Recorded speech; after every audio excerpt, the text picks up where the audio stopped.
नमस्कार दोस्तों, आप सभी का स्टॉक इजी में स्वागत है।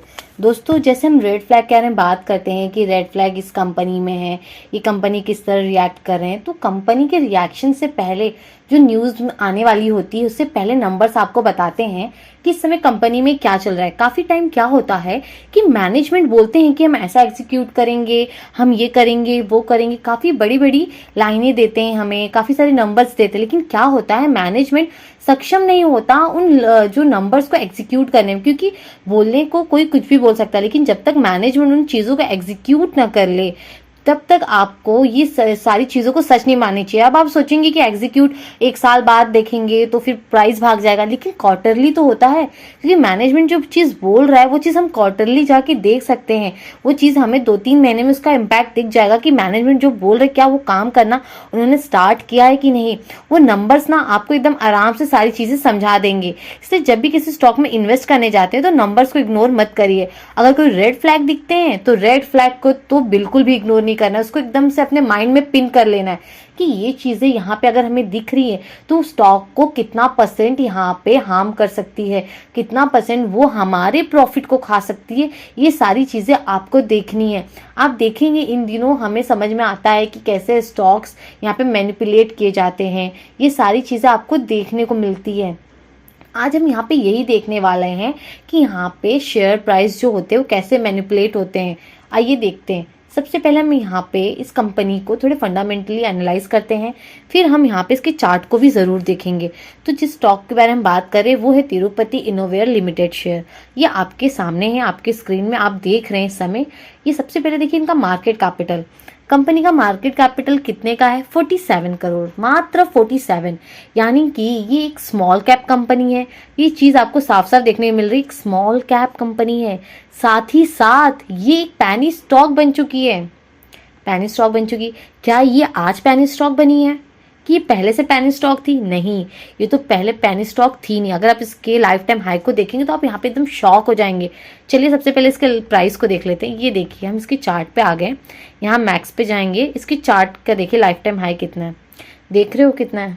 124। ये इसका शेयर प्राइस है। एक टाइम पे ये 124 पे था। अब बिलीव करेंगे ये शेयर प्राइस कहाँ पे था और आज कहाँ पे? मात्र 6 रुपये का रह गया ये शेयर, मात्र 6। कितना ये मतलब किसी को तकलीफ देने वाली बात है। आप सोचिए ना, कोई अगर यहाँ इन्वेस्ट किया, यहाँ अगर किसी ने यहाँ इन्वेस्ट कर दिया होगा, वो तो खून की एकदम आंसू उसके निकलते होंगे बेचारे के। होता है भाई, इन्वेस्ट करो। अगर शेयर प्राइस ने से कर दिया ना तो आपको बहुत रोना आएगा, बहुत ज़्यादा रोना आएगा।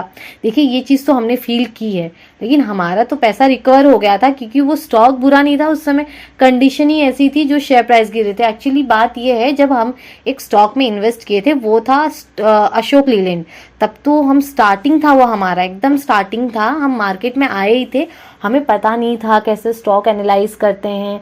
एकदम जैसे बिगिनर्स होते हैं ना, नॉविस रिटेलर्स, वैसे थे एकदम कि जैसे न्यूज़ में जो चीज़ मिलती थी वही चीज़ खरीद लेते थे फट से। और ऐसा नहीं कि हम लॉस किए थे पहले, नहीं, हम लॉस ही नहीं किए थे पहले। स्टार्टिंग में तो हम प्रॉफिट कर लिए थे, पता नहीं कैसे कर लिए थे। लक था उस टाइम पे। मार्केट भी सोच रहा था कि इसको नहीं पता, चलो इसको दे देते हैं, इसको लॉस नहीं करते। लेकिन कब तक मार्केट सपोर्ट करेगा? वो कभी ना कभी तो हमको सिखाएगा। मार्केट ही तो मास्टर है, रियल मार्केट। तो फिर हमने अशोक लीलैंड में इन्वेस्ट किया था। आपको दिखाते हैं एक बार अशोक लीलैंड किस तरह दिखता है। एक मिनट। हमने अशोक लीलैंड में इन्वेस्ट किए थे, हम इन्वेस्टेड थे उस टाइम पे। और ऐसी बात नहीं है हम इन्वेस्ट कर दे, जो आज हम बोलते हैं कि अगर प्राइस गिर रही है तो उसमें इन्वेस्ट मत करिए, लेकिन हम तो किए थे उस टाइम पे। यहाँ पे आप देख रहे हो, यहाँ पे यहीं पे प्राइस थी, फिर वो धीरे धीरे नीचे आके, ये कोविड का टाइम नहीं था, कोविड देख रहे हो, लोअर 21 पे। आप सोचो हमारी कंडीशन क्या रहेगी उस टाइम पे। अब ना हम रो पा रहे ना हंस पा रहे, मतलब एकदम हम बता नहीं सकते हमारी क्या कंडीशन थी इस टाइम पे एकदम। अब और कितना लगाया था, जहाँ तक हमें याद है उस समय हमने उसमें हमारा था 50,000 का। 50,000 हमने डाला हुआ था और हमारे पास, अब याद नहीं आ रहा है एक्चुअली, कैलकुलेशन नहीं है, लेकिन हमारे पास कुछ भी नहीं बचा था। एकदम एकदम असहाय हो गए थे उस टाइम पे। अब हमें जहाँ तक लगता है हमने यहाँ पे लाइफ टाइम हाई के आसपास ही इसको बाय किया हुआ था, अशोक लीलैंड को, यहीं पे इसके हाई के आसपास किया था और प्राइस गिर गई। अब तो हमें समझ नहीं आ रहा हमें करना क्या है, करना क्या, एकदम असहाय हो गए थे, कुछ समझ नहीं आ रहा था। फिर हमने उस टाइम पे क्या किया, जो हमारे पास थोड़े पैसे थे उस टाइम पे 1 लाख हम रखे थे। एक्चुअली इतनी अंडरस्टैंडिंग हम हमेशा से बना के रखे थे। हम ना दूसरों मतलब जैसे कि जो कॉल देते हैं, टिप्स देते हैं, उनकी बात सुन के तो हम कभी इन्वेस्ट नहीं किए थे। न्यूज़ देखते थे, लेकिन न्यूज़ को ना हम कैसे इन्फॉर्मेशन जो हमें मिलती थी ना, हम उसको कन्वर्ट नहीं कर पाते थे, समझ नहीं पाते थे इन्फॉर्मेशन का हम यूज़ कैसे करें। उस चीज़ को हम डिस्काउंट, यहाँ वो प्राइस तो डिस्काउंट हो गया, लेकिन हम समझ नहीं पाते थे कि प्राइस तो हो गया, उस चीज़ को इन्फॉर्मेशन मिल गई, हमको इन्फॉर्मेशन लेट मिली है। मार्केट को तो बहुत पहले मिल जाती है इन्फॉर्मेशन। ये चीज़ की तो हमें बिल्कुल भी नॉलेज नहीं थी, हम समझ ही नहीं पाते थे क्या हो रहा है। तो फिर उस चक्कर में फंस गए थे। लेकिन हम कभी भी ना पूरा ऑल इन नहीं होते थे। हमारे पास 1 लाख था उस टाइम पे, तो हम क्या किए, फिर उस टाइम पे जब मार्केट गिरा था तो फिर निफ्टी भी गिरा हुआ था, तो उस टाइम पे हम बता रहे हैं, उस टाइम पे हम निफ्टी 20 खरीद लिए थे, बाय किए थे उस टाइम पे। उधर से हमने बहुत पैसा रिकवर किया हमारा। लेकिन ये चीज़ हमने इसको बिल्कुल भी लॉस में नहीं बेचा, हमने इसको रखा होता। एक सर थे हमारे उस टाइम पे, जहाँ से हमने स्टार्ट किया था अपना, जिन्होंने हमें बताया था कि शेयर मार्केट क्या होता है, उनसे हमने बोला नहीं आप होल्ड कर सकते हो, आपकी मर्जी है, आपका डिसीजन है। तो फिर हमने होल्ड ही कर लिया था, क्योंकि हमें ऑलमोस्ट हमारा सारा पैसा खत्म हो गया था पूरे। हम क्या बताएं, हमें लगता है कि 5-6 हज़ार कुछ बचा होगा शायद। तो हमसे हमारे भाई ने भी कहा कि चलो जब इतना लॉस हो ही रहा है, कुछ बचा ही नहीं तुम्हारे पास, तो देख लो, ऊपर तो जा ही सकता है हर जगह। तो अशोक लीलैंड की गाड़ी में, हमारे भाई को बिल्कुल नॉलेज नहीं शेयर मार्केट का, फिर बोला कि हमें ऐसी संतावना दे रहा था, कि सिंपैथी दे रहा था कि रख लो, अब जब इतना ही पैसा चला गया है अब क्या ही होगा, हर जगह देखती तो हो अशोक लीलैंड की गाड़ी। हम बोले हाँ देखते हैं। तो बोले तुमको देख के इन्वेस्ट करना चाहिए था। हम बोले हम तो देखे थे, अब हमारा देखना क्या है आप जानते हो, हम यही लाइन चार्ट देखते थे। हम तो कैंडल स्टिक भी नहीं देखते थे, हमें पता नहीं था कैंडल स्टिक चार्ट भी होता है मार्केट में। हम सोचते पता नहीं ये क्या बन रहा है, ये तो सही सही हमें दिखा रहा है लाइन चार्ट कि हाँ भाई ऊपर जा रहा हो नीचे जा रहा हो। इतनी हमारी कम अंडरस्टैंडिंग थी, नए थे ना मार्केट में, हमें कुछ नहीं पता था उस टाइम पे, तो हम ऐसे ही करते थे। तो फिर उसके बाद जब हम इधर से निकले इस चीज़ से, तो हमने कैंडल पढ़ना स्टार्ट किया। इसके बाद ही से हमने कैंडल पढ़ना स्टार्ट किया। ये जब इस सिचुएशन में फंसे ना, जब हम कोई सिचुएशन में फंसे तब हम कुछ नया सीखते थे। ये सिचुएशन जब फंसे तब जाके हमने कैंडल स्टिक पैटर्न को पढ़ा। और आपको पता है इसके ऊपर तो हमने बुक भी लिखी है एक कैंडल्स के ऊपर, और इसके ऊपर हमने ब्लॉग भी लिखा हुआ है, क्योंकि हमने इसको एकदम डीपली स्टडी कर लिया ना कि इसके अंदर क्या हो रही क्या चीज़ है। अब हम एकदम नए थे। जब जो नया होता है ना, जब किसी चीज़ को एकदम डीप स्टार्टिंग से पढ़ता है ना, वो कुछ ज़्यादा ही गहराई में घुस जाता है, हर एक चीज़ को स्टडी करने लगता है, कैंडल्स वगैरह को। क्योंकि अगर आप मार्केट में हो तो आपको पता होना चाहिए हर एक कैंडल आपसे क्या कहना चाह रहा है, हर एक कैंडल आपसे क्या स्टोरी बता रहा है। क्योंकि कैंडल आपको ना ये बताता है कि आज दिन भर में इसने क्या किया। जैसे बच्चा अगर बाहर जाता है खेलने और जब घर पे आता है, वो अपनी पूरी दिनचर्या अपने पेरेंट्स को बताता है कि आज सुबह हम स्कूल गए थे, फिर उसके बाद हमने ये किया, हमने स्लाइडिंग की, हम खेले, हर एक स्टेप बताएगा, हर एक चीज़। उसी तरह कैंडल हमें ये बताएगा कि आज दिन भर में हमने क्या किया। यहाँ पे बायर्स बुलिश थे या फिर यहाँ पे सेलर की बेरिश बनी हुई थी, ये सब ना आपको कैंडल्स बताते हैं। इसलिए कैंडल तो आपको रीड करने आना ही चाहिए। अगर मार्केट में हो ना, मार्केट को समझिए, मार्केट ही आपको बताएगा कि आपको कब और कहाँ क्या करना है। इसलिए मार्केट को कभी भी इग्नोर मत करिए। ये जो मार्केट और कैंडल्स को कभी इग्नोर मत करिएगा, जैसे कि हमने किया था, काफ़ी देर तक किया था। अब चलिए हम बात कर रहे हैं जिसके बारे में बात कर रहे थे पहले, शेयर्स के बारे में बात करते हैं। तिरुपति शेयर के बारे में आपने तो देखा कि कहाँ से गिर के कहाँ आया ये शेयर। अब आइए ये देखिए क्या हो रहा है इसमें। अर्निंग पर शेयर कितना है इसका, यहाँ पे कंपनी 1 रुपया भी नहीं कमा रही। साफ साफ आपको दिख रहा है कि कंपनी 1 रुपया नहीं कमा रही है, तो भी कुछ लोग इन्वेस्टेड हैं, तभी तो 6 रुपये हैं यहाँ पे। ये तो कैसे रहता है यहाँ पे 6 रुपये, रह ही नहीं सकता ना। यहाँ पे तो ये और ज़्यादा गिर जाता। वैसे तो ये पेनी स्टॉक बन चुका है बहुत बुरी, देख रहे हो फेस वैल्यू 10 है इसका, और अपने फेस वैल्यू के नीचे जाके ये ट्रेड कर रहा है। ये आराम से यहाँ पे पेनी स्टॉक बन चुका है, बहुत बुरी तरह से इसकी कंडीशन बहुत खराब दिख रही है। स्टॉक भी यहाँ पे 73 का चल रहा है। अभी भी इसमें क्या हो रहा है, ये कमा कुछ नहीं रहे लेकिन लोग खरीद रहे हैं। इसका स्टॉक भी ऊपर, जो इसका करंट प्राइस है वो ऊपर है, शेयर प्राइस अभी भी ऊपर है। यानी कि इतना नहीं होना चाहिए। जब कंपनी कुछ भी नहीं कमा रही है, जब उसके कंपनी के अंदर कुछ है नहीं, तो लोग उसको क्यों खरीद रहे हैं। हम तो ऐसे स्टॉक में 1 रुपया नहीं देंगे। अगर कोई स्टॉक कुछ भी, अगर कोई कंपनी कुछ भी कमा धमा नहीं रही है, आप उसको क्यों 1 भी रुपया दोगे? क्या आप दोगे उसको 1 भी रुपया कि हाँ भाई आप ले लो, करो जो करना है, हमको क्या मतलब? क्यों भाई, हमारा मेहनत का कमाई, हम क्यों देंगे उसको 1 भी रुपया?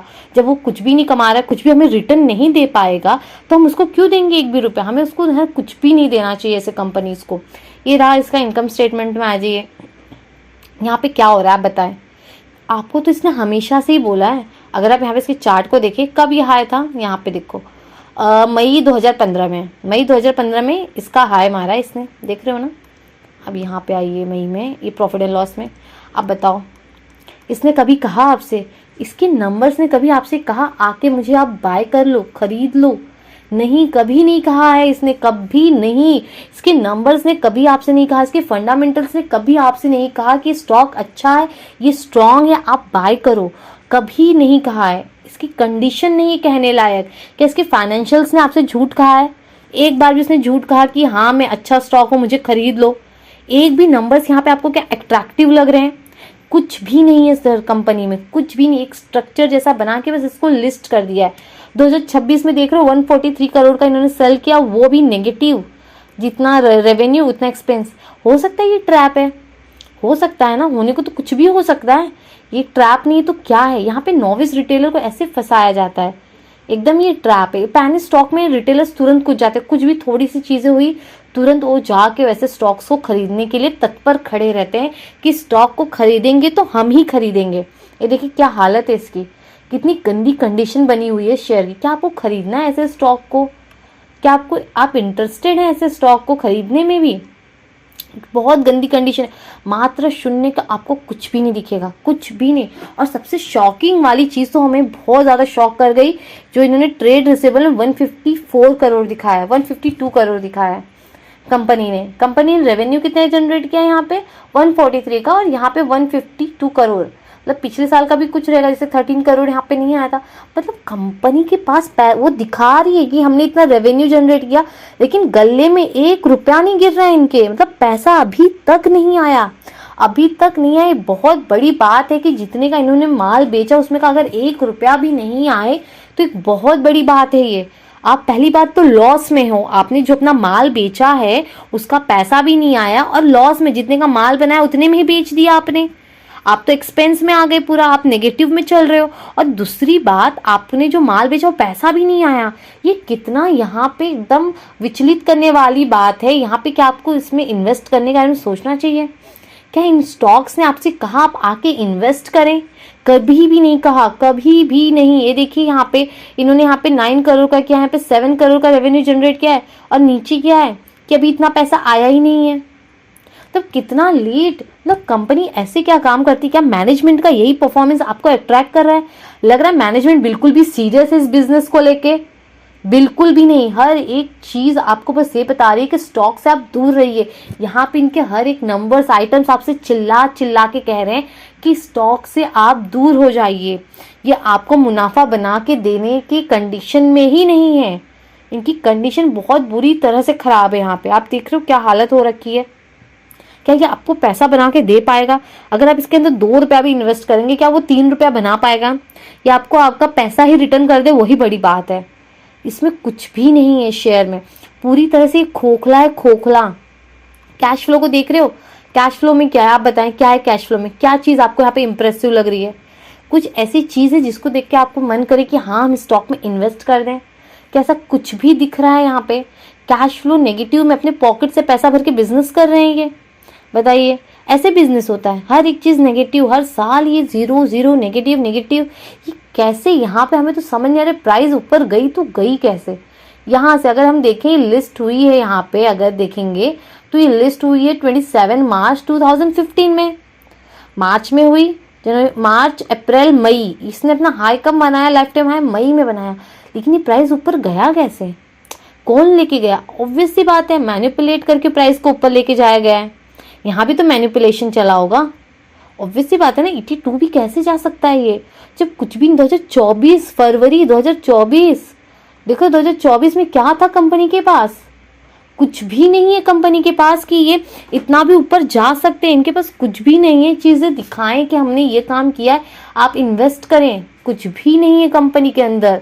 आप देख रहे हो यहाँ पे नंबर्स ऑफ शेयर होल्डर, ये देखिए नंबर्स ऑफ शेयर होल्डर क्या हो रहे हैं यहाँ पे। 43,000 है अभी भी। कुछ लोग निकलने की कोशिश कर रहे हैं, लेकिन पहले तो फंस गए वो सब आके यहाँ पे। अब वो धीरे धीरे यहाँ से निकलने की कोशिश कर रहे हैं। 43,000 लोग हैं, ऑब्वियस सी बात है इसके अंदर पब्लिक का इन्वॉल्वमेंट है। विदाउट पब्लिक का इन्वॉल्वमेंट हो ही नहीं सकता। 43,000 कहाँ से आएंगे इतने लार्ज इन्वेस्टर्स? ये लार्ज इंडिविजुअल इन्वेस्टर्स नहीं है, यहाँ पे नंबर्स ऑफ शेयर होल्डर जो आप देख रहे हो ना, पब्लिक का तो ऑब्वियसली यहाँ पे इन्वॉल्वमेंट है। हो ही नहीं सकता कि पब्लिक का इन्वॉल्वमेंट इसमें ना हो, क्योंकि यहाँ पे आप देख रहे हो 43,000 लोग हैं, अभी भी पब्लिक अभी भी फंसे हुए हैं। तो ऐसे टाइम पे आपको ऐसे स्टॉक से तुरंत दूर हो जाना चाहिए जो कि कंपनी पूरी तरह से खोखली हो। साफ साफ देखने मिल रहा है इसमें कुछ भी नहीं है कि हम देखें और इसमें इन्वेस्ट करने के बारे में सोचें। तो ऐसे स्टॉक से तुरंत दूरियां बनाएं आप, जो रेवेन्यू नहीं जनरेट कर पा रहे हैं, जो प्रॉफिट नहीं बना पा रहे हैं, जो अपने वर्किंग कैपिटल को नहीं संभाल पा रहे हैं, तो ऐसे स्टॉक से आपको तुरंत दूर हो जाना चाहिए। तो दोस्तों आज के लिए मैं ही रुकते हैं। अगर वीडियो आपको यूजफुल लगा है तो लाइक कमेंट सब्सक्राइब जरूर करें।